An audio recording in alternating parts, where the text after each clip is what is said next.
You're now live. All right. And I get rid of the got it sign. Okay. This is Senate Finance. This is Friday.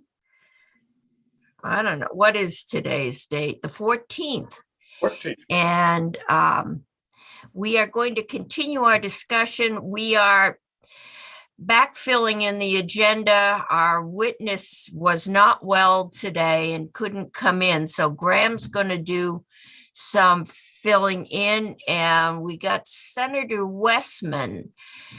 Senator Westman, we went over your bill, and thank Anthea because her graphs made it understandable, but everybody else was just spending money differently. You had a different whole taxing structure or a different tax. So we wanted to have you in to tell us, what were you thinking, Senator, when you did that? So the history of where I would come on this, and I just have to say, we voted to legalize cannabis. What I saw in my community is in the black market, a lot of very small local producers. And I wanted to bring them into, take them out of the black market and give them an opportunity to be legal. And I viewed it as those small individuals. It was concerning to me, and I think for a lot of the development of all of the process to where we've got to now, we mostly have concentrated on that this was going to be a business of local producers and local retailers. And I think it surprised many of us when Champlain Distillers sold out to the company from Toronto for $25 million. And for the first time got a view that there may be some very, very players in this market.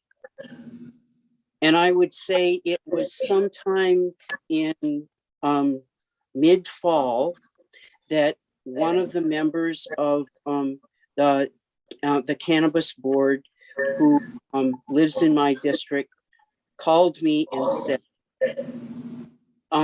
I think there's going to be some people that are so large in this business that it will be hard for the small local producers to compete at all. And what it struck me is exactly what we've done in with alcohol with our local distillers.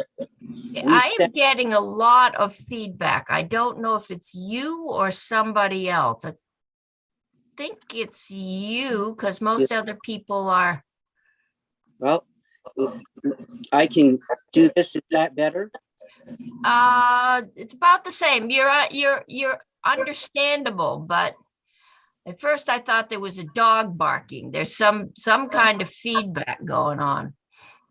Well, I don't have a dog here. I only have 2 cats. Okay, so your computer is doing sound effects. Keep going. So it struck me very much like, and I'm sorry, I can hear the echo. Yeah, there's an echo. It struck me very much like what we did. Have you got, oh, you're on an iPad. Do you have another? I did that yesterday. I had my iPad and my computer on. Hang on, let me shut my computer down.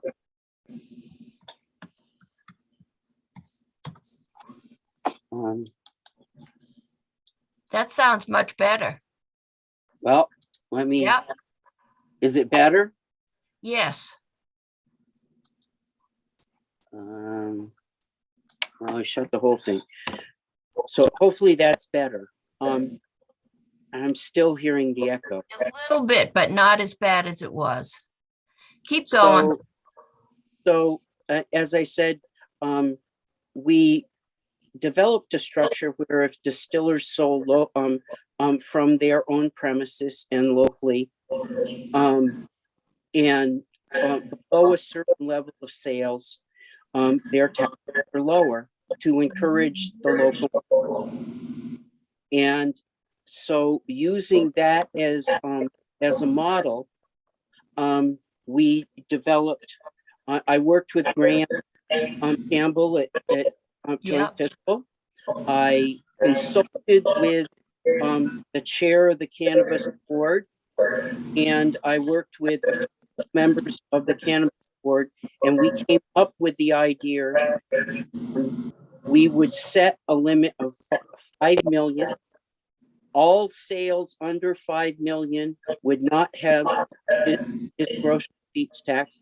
But if you went over 5 million in sales at the wholesale level, that we would add an extra tax. And I would, quite frankly, and in this, I put the money into the general fund because not knowing what we need to do into the future. Quite frankly, when in the national meetings I've been to, when I heard the people from Colorado talk in other places, the place they've had the most problem is with very large producers, and needed more law enforcement and more help in that area. And so the spur for me really came from people on the Cannabis Review Board, and the idea that when Champlain dispensaries sold for 25 million to a Toronto-based company, that there was going to be some big players in this. Okay, And this Champlain Dispensary is the local medical marijuana dispensary? Okay. Yeah, and the local medical marijuana, what we're allowing them is the licenses for those will automatically be the first out of the be able to sell. So they're going to get a jump on the market because they're able to sell, and they're going to be much larger. And so with that, I wanted to do something that leveled the playing field between what I consider the small local producers that are going to be in this market, and now a large out of state, out of country. Yeah. Okay. And quite frankly, if we need money in the future for law enforcement or anything like that, I think it should be the larger producers that should carry the bulk of the weight. Okay. Questions for Senator Westman? Thank you. Okay. Senator Pearson. I guess I'm trying to understand the impact. It's a tax after you hit a trigger, right? So the first 5 million, nobody gets taxed, and then it's an excise tax. So it's on the whoever's selling it to the retailer, right? Whether it's a gross receipt tax at the wholesale level, yes. So I try to understand that. So the retailer sells it or pays the tax, or No. does the person the retailer buys from to get the products pay that tax? So the license, so it creates a 5% tax on the gross receipts over 5 million that a license holder collects from the last wholesale of the cannabis at the process. So the last wholesaler of the product sells that. There is a problem in this, that if you're a producer and a retail seller, where you would where at what point you would pin the tax. But for those people that are buying from producers and then wholesaling it, because they're going to Yeah, sorry, it's a little hard to hear you. Yeah, The- you're the- getting, The question I guess I have, Senator Westman, and I don't hear me being close to this. I'm not at all. I'm just trying to game it out. I think this tax goes to the retailer, basically, the seller, no, the store, right? I mean, they're the one that has to pay this. no. It would be the wholesaler that, in the alcohol market, you have producers, then you have distributors, then you have the bar, the store that is selling it, and it would be at that in between level.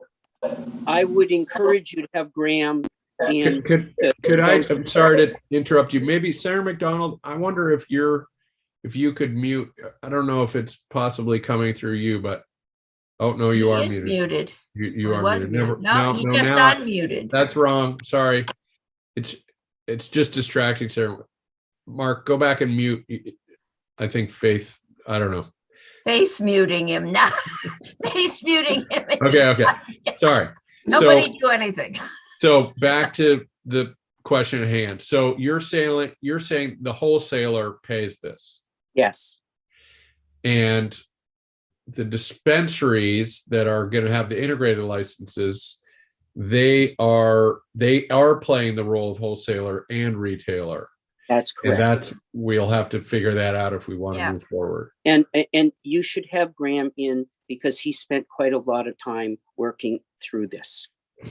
And we will Okay. do it with Anthea's diagram in front of us, because it made it very clear as to who was paying the tax. But it was a long day yesterday, and we will start focused on that. If I might, Madam Chair, just one last question, because I recall there were so many versions of this that I get murky, but Senator Westman, in your recollection, tell me if this is right. The integrated licenses, which are currently dispensaries, I think we required that they buy at least a quarter of their product from small producers, and because we wanted, as I recall, the logic was, let's try to get something up quickly so that we don't have to carry the cost of this, and everybody's sick of waiting for this. It's just sort of dumb. We've been 5 years anyway. But we were not necessarily eager to give somebody a leg up. We were trying to open the doors with haste. So can I interrupt here? I think what we were doing at that point, we thought it was all going to be local people that we gave local companies we gave a leg up to. Yeah. Okay. So the 25% mandate that they get sourced locally, that's not adequate to hit at some of the goals, or it doesn't go far enough. What's your take there? Well, I think that from my point of view, if someone has come in and decided that they're going to make enough profit to pay off a $25 million purchase in a reasonably short period of time, that speaks itself to how much money they believe they're going to make. Yeah. And this does not hit anyone that is under $5 million. And I took that number after conversations with members of the cannabis board. Okay, thanks. It was their total recommendation, the 5 million. Okay, we're going to take Senator Bray, and then this bill is starting in the House, so we're going to have a lot of time to really delve into the weeds. Oh, that was a bad pun, not intended pun. We're going to delve into the details of this. Okay, Senator Bray. I have a good afternoon, Senator Westman. So I have a question, thinking back to the days of working with you on the distiller's version of this. And one of the challenges was, and I just want to make sure we're avoiding it, was that when you cross the threshold, the tax was then applied to your first dollar earned. It wasn't marginal. And so someone might sell that last bottle and all of a sudden they incurred, I don't know, $100,000 tax bill. So we adjusted things over the years to try to address that sort of, I don't know if you want to call it flaw, problem, challenge. Is this bill not suffered the same fate because it's all? No, you only pay if once you go over 5 million. But do you pay on your first dollar of revenue or your? No, 5 million you only first? pay on, you don't pay any tax on anything under the 5 million. You start to pay as you go over the 5 million. Okay, great. Thank you. Okay. So I think we've heard what Senator Westman was thinking when he put this back together. It is similar to what we do with alcohol. And there is an excise tax on cigarettes, which are our two other regulated products. So there is precedent, and we will be delving into this. But today we just got a chance to grab Senator Westman, and now we'll send him back across the hall. I would say Graham and Anthea did yeoman's work on this and did really good work. And they will be clearer in their explanations than I am, but I thank them for their work. Thank you. We have not had Graham in yet. I see that he is here. But Anthea was in yesterday and she was very clear, I thought, as to what the proposals were. Yours was the most unusual. Other ones were just dividing up not the excise tax, the fees Yes. differently. Mine brings in money. Yours brings in money. So yes, yours was, so we thought we'd have you in to tell us what you were thinking. Okay, so today, we would, thank you. We were going to have Tom Cavett in to kind of walk us through his revenue forecast for not just next year, but what they're kind of thinking as we move out of this. As he said, somebody pumped $10 billion into our very small economy, and this is a whole new world for us, and it's probably not going to happen again.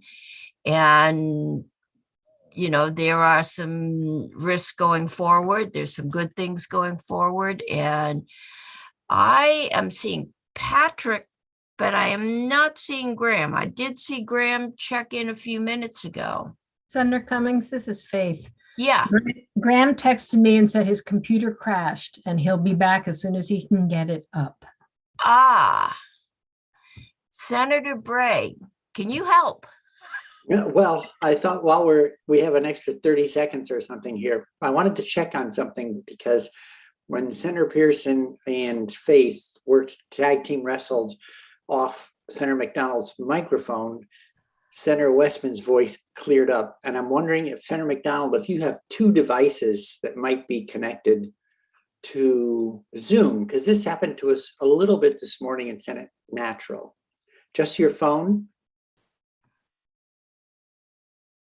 You're muted, Senator. We can't hear you yet. Yeah, you're muted now. I'm using my iPad here in the finance committee like I have thrice in the last 2 weeks. Okay. And your phone's not connected into any of this stuff? No. Okay. Yeah, you What's just the can't mystery? be on Zoom twice. Right. I'll just talk just as a test. Are people hearing it now, or was it a No, Westman you're problem? fine. Right. I think it was with Rich, but Yeah, I think so. If he's home, he's up in the boonies. you all haven't gotten to experience Bobby with reverb. You Oh, thought he spoke slowly anyway. Wow. He's had some interesting mornings on the floor. We're working on it, guys. We're gonna get broadband up to Troy. Senator Cummings, this is Faith. I just heard from Graham that he can't get his laptop back up and will have to reschedule. He's going to contact JFO and see if there's someone else that could do it, but he doesn't know at this time. Okay, so we'll just hold tight while, Do you want to take a break or do you want to well, get a live stream? committee. Would you like to take, right now, we're scheduled to see Brad James at 2:30. It's 2:07. Why don't we take a break until 2:15 and see if they can work out the technical difficulties or find a replacement? And just check back in at 2:15.